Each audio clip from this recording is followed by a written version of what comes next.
इनको ऐसा मारा है, ऐसा पीटा है, ऐसा घसीटा है ना ऑस्ट्रेलिया ने। देखिए 2 मैच में तो इन्होंने बड़ा प्यार से, चलो 148 पे ऑल आउट हो जाते हैं तो इनको आउट कर देंगे। पर खैर मुद्दे की बात यह है कि आज बाबर आजम के अलावा किसी से बैटिंग नहीं हुई। सीधी सीधी बात बोलूं, सिंपल स्पष्ट भाषा में बोलूं तो अकेला लड़ा बाबर।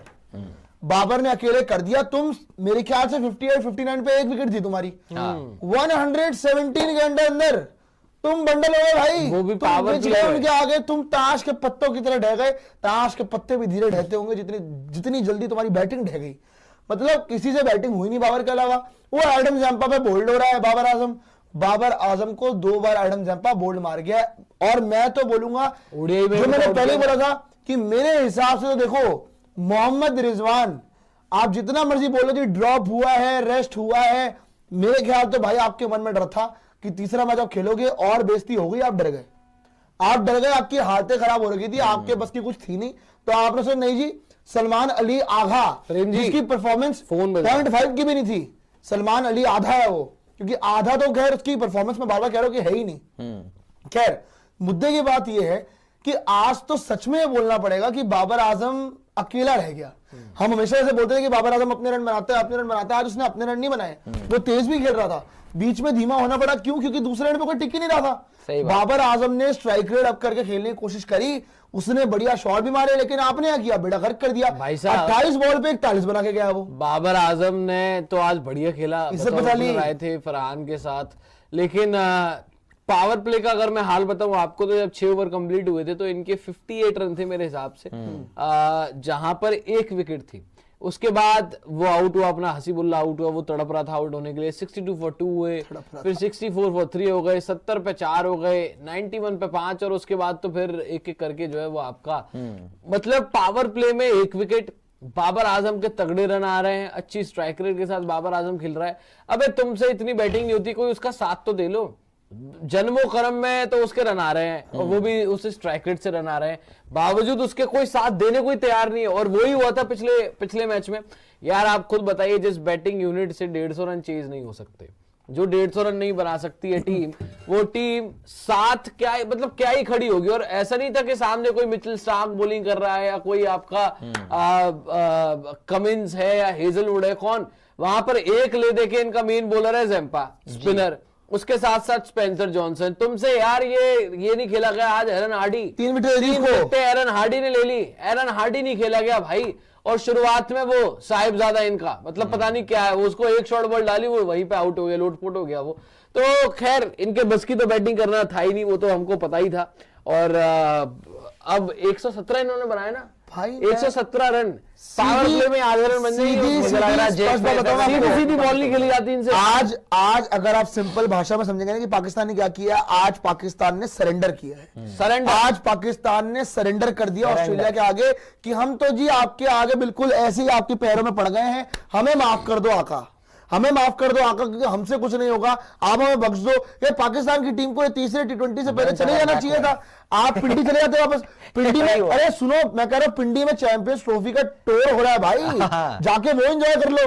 तुम यहाँ आके अपनी बेइज्जतियां करवा रहे हो, तुम्हारे वहां जाके वो शोएब अख्तर साहब वहां जाके ट्रॉफी उठा रहे हैं, तुम्हारे वो शदाब की भी है मेरे ख्याल पिक्चर कि शदाब भी वहां पे आपका जाके ट्रॉफी उठा रहा है। ट्रॉफी टूर तुम वहां जाओ, तुम्हारे बस की तो कुछ है ना, सरेंडर तो तुमने कर दिया है, तुम्हारी हालत तो खराब है जी। पर पांडे जी आप पे आ रहे थे कि आप क्या कह रहे थे पांडे जी, बोलिए आप। नहीं मैं तो कह रहा था कि जो उन्होंने बोला था नजम सेठी ने बेंट ओवर बैकवर्ड, मुझे तो लग रहा है कि वो ऑस्ट्रेलिया के सामने ये लिटरली बिछ गए, लेट गए, लौट गए, पता नहीं क्या हुआ। इनकी बैटिंग एक भी ढंग का प्लेयर नहीं है बाय द वे इस लाइनअप में, एक भी नहीं। बाबर आजम और के रन आते हैं ठीक है, बाबर आजम एक लौता ऐसा बैटर है जो इनके लिए है, ऑब्वियसली बात है, रन बनाया तो वो तो है। उसके अलावा कौन है भाई, एक लौता बैटर जो इसने न्यूजीलैंड वाली सीरीज में स्पार्क दिखाई थी, सैम अयूब, आपने उसी को बाहर कर दिया। लेकर किसको आ रहे हो, शहजादे को, जिससे शॉर्ट बॉल खेली नहीं जाती। उसके पहले तक तो 2-3 चौके, सामने का भी शॉट लगा दिया उसने आगे वाली बॉल पे, जैसे ही शॉर्ट बॉल पड़ी बिछ गया। तो शहजादा आपके रसगुल्ले, उसके बाद जो रसगुल्ला आया था इनका हसीबुल्ला, उससे भी नहीं खेला जा रहा है। उसके बाद इनका टेस्ट बैटर आया अपना आधा, जिसको इन्होंने कप्तान बना रखा है, और वाइस कैप्टन तो वो है ही, अगर वो कप्तानी ना भी करे तो टीम में बतौर वाइस कैप्टन। किस बेसिस पे आगा अली सलमान T20 की टीम में वाइस कैप्टन बना बैठा है? पूरे मुझे वाइड बॉल ये फॉर्मेट बता दो। और वाइड बॉल फॉर्मेट, चलो ओडीआई में भी वैसे वाइड नहीं बनता अगर वो ऐसा खेलेगा तो। ये देखिए कप्तान साहब 9 बॉले 1 रन। अब 11 की स्ट्राइक रेट से बैटिंग करके जा रहे हो तो यार। बस पूरी इन पाकिस्तान की सिलेक्शन कमेटी से आजकल बड़े चर्चा में है कि सारा क्रेडिट जो है वो इनको मिल रहा है, इन्हीं को मिल रहा है ना। T20 अपना ओडीआई जीत गए ऑस्ट्रेलिया के साथ, घर पे टेस्ट सीरीज जीत गए, सब आकिब जावेद और इन सबके पीछे लगे पड़े। पर इसी सिलेक्शन कमेटी से मैं एक सवाल पूछना चाहता हूं। एक लड़का जो बिल्कुल T20 क्रिकेट के लिए सूटेबल है, कई दफा उसने प्रूव किया है, पीएसएल में रन करता है, जब पाकिस्तान के लिए खेला तो उनके लिए भी रन किए T20 क्रिकेट में, सैम अयूब इस लाइनअप में क्यों नहीं है भाई? कोई उसका आधा बैटर भी नहीं है भाई इस लाइनअप में। यहाँ पर कौन है साहिबजादा फरहान भाई? ये कौन है हसीबुल्ला खान? फकर का है ये चलो फकर तो वो ट्वीट करके फंस गया बेचारा, लेकिन ये बताओ कि सैम अयूब किस मुंह से नहीं रखा भाई तुम लोगों ने? ना उसको जिम्बाब्वे, उसको ओडीआई खिलवा रहे हो, जिम्बाब्वे के खिलाफ ओडीआई, जिम्बाब्वे के खिलाफ T20 सीरीज का भी हिस्सा नहीं है भाई वो इन कंडीशंस का T20 क्रिकेट का तुम्हारा बेस्ट बैटर है आज की डेट में। और वो ऑस्ट्रेलिया में जाके पाकिस्तान के सर पर बदनामी का एक और ठप्पा लग गया, और इस दफा ये ठप्पा पाकिस्तान के ऊपर मोहम्मद रिजवान की आदत में लगा है, क्योंकि मोहम्मद रिजवान इस दफा पाकिस्तान क्रिकेट टीम के नए T20 के और ओडीआई के कप्तान बने थे।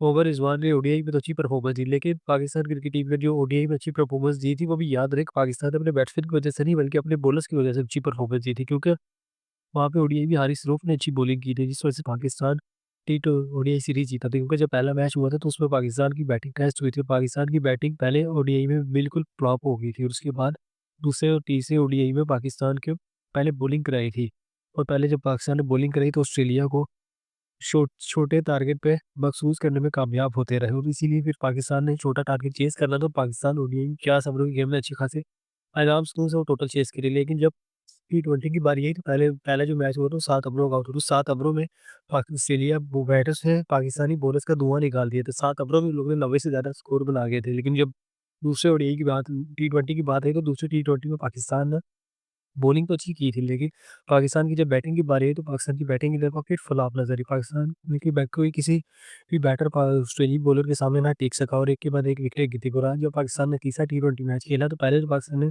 पावर प्ले में 6 ओवर अच्छे खेले, लेकिन उसके बाद पाकिस्तान ने पावर प्ले के बाद अच्छी खेलने के लिए के बाद एक पाकिस्तान की विकेट गिरती गई, पाकिस्तान को ऑस्ट्रेलिया में एक दफा फिर से T20 सीरीज में वाइट वॉश होना पड़ा। और इस दफा ये काला हमें मोहम्मद रिजवान और सलमान अली आगा की कप्तानी के होते हुए पाकिस्तान को बड़ी कालक लगी है।